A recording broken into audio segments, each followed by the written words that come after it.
É o sonho de praticamente todo mundo ganhar na loteria. Apostando ou não, todos gostaríamos de ter essa sorte algum dia. A vida de qualquer um mudaria consideravelmente e você poderia comprar tudo o que quisesse, mas isso não seria sinônimo de viver em paz.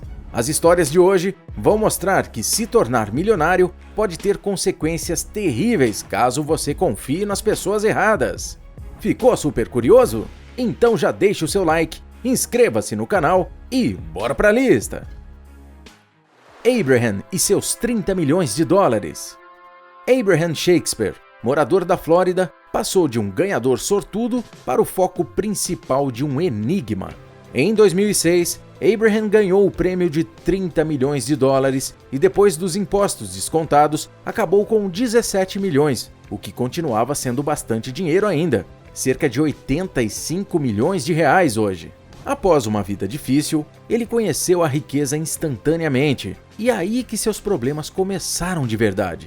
Assim que ele ganhou na loteria, os familiares e os amigos gananciosos começaram a procurá-lo. Um dos amigos que comprou o bilhete premiado na loteria exigiu pelo menos $1 milhão. Alguns dias depois dele ter tido a sorte de ganhar na loteria, esse mesmo amigo o acusou de ter roubado o bilhete. Ele o acusou de roubar o bilhete de sua carteira. A história foi levada ao tribunal, mas era claramente inventada, uma tentativa falha de ficar com todo o dinheiro. Abraham já não se sentia mais tão seguro no bairro em que morava, então resolveu se mudar. Mesmo tendo se mudado, os familiares e os amigos logo descobriram onde ele estava morando. Continuaram a importuná-lo e persegui-lo. Shakespeare agora estava longe de casa e inconformado pela pressão de seus conhecidos. Nessa época, uma das pessoas mais perversas que apareceu em sua vida foi Doris Moore, mais conhecida como Dee. Ela já havia tido um relacionamento com ele. Era uma de suas antigas paixões. Dee conseguiu convencer Shakespeare a abrir um negócio, que mais tarde se chamaria Abraham Shakespeare LLC. Ela tinha em suas mãos o controle de todas as finanças dele, pois havia se tornado sua consultora financeira. Até esse ponto, o Abraham era extremamente cuidadoso com seu dinheiro. Suas únicas compras grandes foram a casa de $1 milhão, para onde ele se mudou, um relógio Rolex e um carro novo. Dee usou isso ao seu favor. Como ele não estava prestando muita atenção em seu dinheiro, ele não notaria a falta de alguns dólares. Ela pegou $1 milhão para comprar carros novos para si mesma e desfrutar de férias luxuosas. Algum tempo depois do início da empresa, os familiares e conhecidos de Abraham Shakespeare começaram a achar estranho que, para um homem que havia acabado de ganhar a chance da sua vida, ele estava estranhamente quieto.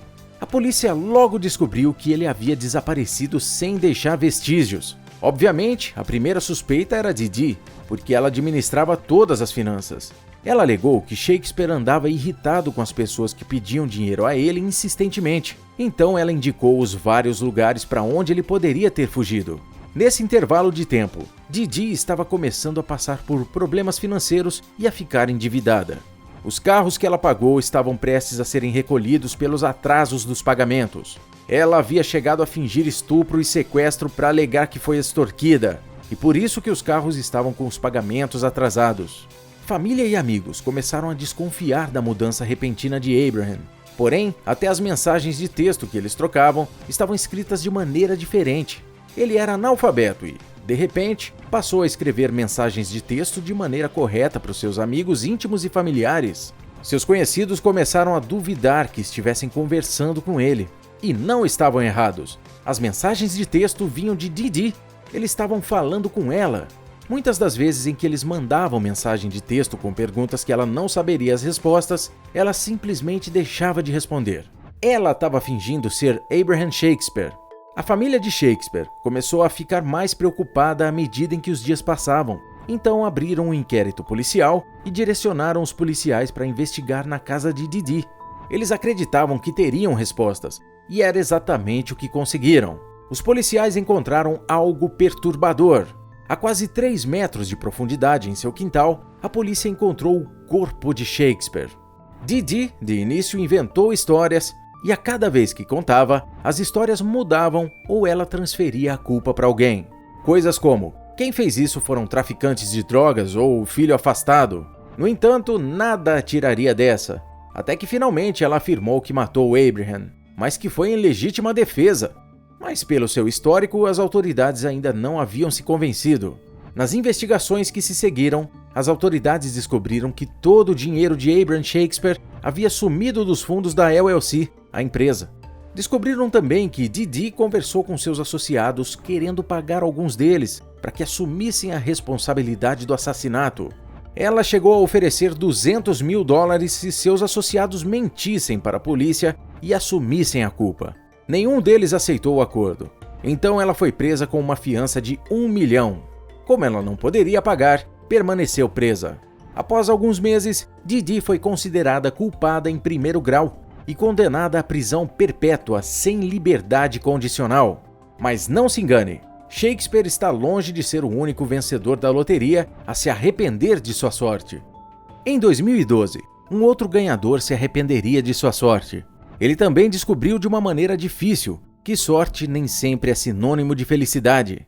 Uroj Khan era um imigrante indiano que se mudou para Chicago em 1980. Assim que se mudou, começou a trabalhar em uma lavanderia a seco. 24 anos depois, em 2004, já estabelecido na cidade e tendo guardado um bom dinheiro, decidiu se tornar empreendedor. Ele abriu seu próprio negócio de lavagem a seco, e à medida em que seu negócio foi crescendo, ele abriu outras lojas nas proximidades e também comprou várias propriedades para alugar.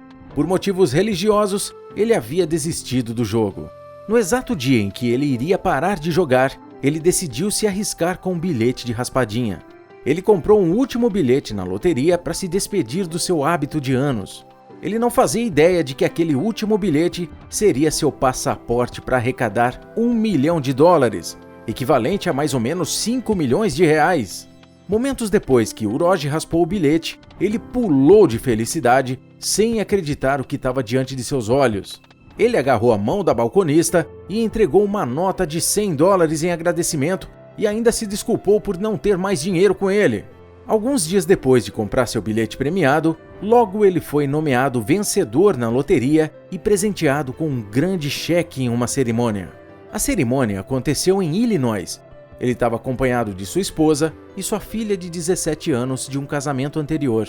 Uroj optou por sacar a recompensa de uma única vez e não parcelado. E após os impostos, a quantia chegou ao total de $425 mil. Ele planejava reinvestir uma parte daqueles dólares em seu negócio de lavagem a seco e também doaria uma quantia para um hospital infantil. Mas mal sabia Uroj que seus planos não se realizariam. Naquela mesma noite, já em casa, sua esposa preparou a comida que ele mais gostava para comemorar. Todos jantaram juntos e Uroj não parava de falar dos planos que ele tinha. O cheque foi emitido, mas ele não teria chance de sacá-lo. Algumas horas depois do jantar, Uroj começou a gritar de dor em seu quarto e foi levado ao hospital, mas não resistiu. Ele morreu repentinamente. Uroj tinha 46 anos e, na época, o médico legista da cidade, que se chamava Sina, não fazia autópsias em pessoas com mais de 45 anos, a menos que a morte fosse suspeita. Então, de início, a morte de Uroj foi atribuída a causas naturais devido às artérias estarem endurecidas. Isso quer dizer que poderia ter sido uma doença cardiovascular que o matou. Mas o irmão de Uroj, Imtiaz, se apresentou ao escritório e pediu às autoridades e ao médico legista que investigassem mais a fundo o caso, porque acreditava que tinha sido um homicídio. E o legista Sina atendeu aquele pedido familiar e reabriu o caso.